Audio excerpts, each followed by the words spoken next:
The Spiratorplanum is home to many friendly creatures, none more friendlier than the fairies that travel the realms painting them with chroma. However, not all is perfect, and for a fairy, this vital source of life for many beings across the realms is toxic, slowly turning them green. This poison, if not used correctly, will eventually turn them into a pixie, making them outcasts of fairy society. More and more fairies have been going missing recently, and now the once revered fairy, Craven Tratorius, has returned, declaring himself as the king of the Spiratorplanum, but most importantly, he's now a pixie himself.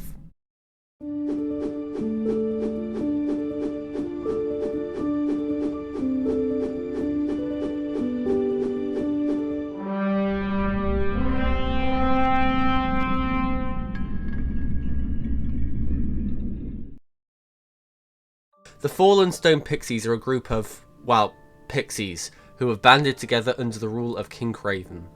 These beings were left twisted from their transformation, as turning into a pixie isn't exactly a fun experience, causing their every being to rot.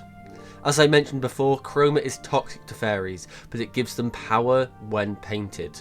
The Pixies here couldn't get enough of that, painting themselves to the point of pixie syndrome.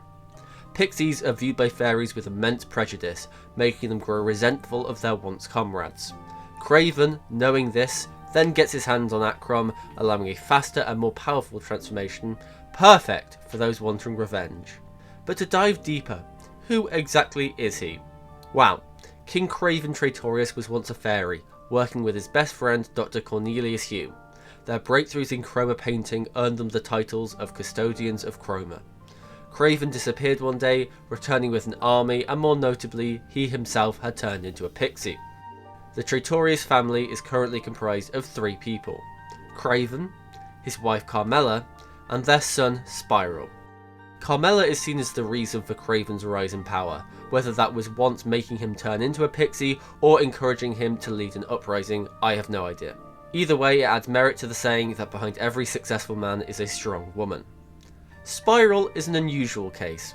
Essentially, getting lucky in the pixie lottery, he had wings when he was born, making him a hybrid of some sorts.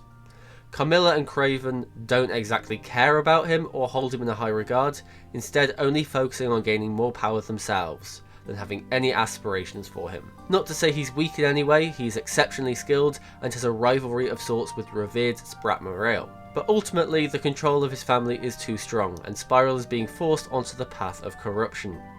A path he might not want to take. Now, there are a few more pixies we need to look at. First, the mysterious cloaked Sorino. Very much looking like a cult leader, it said Ominous is his middle name, and honestly, having that as his only bit of lore on this card, yeah, that fits. Morag doesn't really like other people, much like most of the other pixies to be honest.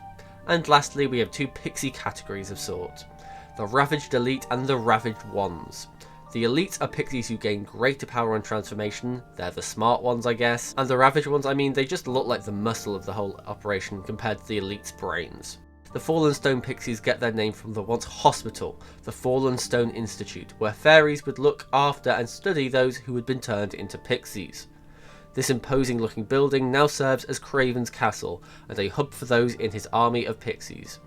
Notably, the castle boasts 4 regions under Craven's rule.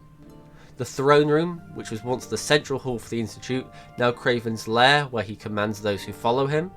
The castle gates, the entrance to the castle. While seeming a little small, I can assure you the castle as seen in this image is much larger than you would think. The corrupted groves. Planning a trip to visit good old Craven? Think twice. The once lively and colourful groves surrounding the Institute now bear no such joy. Wandering through the forest looks like a ridiculously bad idea. And last but not least, the Achroma factory. Once the source of the chroma paint the fairies use, now leaking tar like Achroma into the atmosphere and given to the pixies, allowing them to become more powerful and spread the corruption further. These pixies want the powers of Achroma to spread, snuffing out any chroma. Ever mysterious, they often infiltrate the Flutterby Falls school, employing tactics such as utilising the fact that Spiral is also a fairy as well as a pixie to make it seem like he's on their side. No wings? No problem.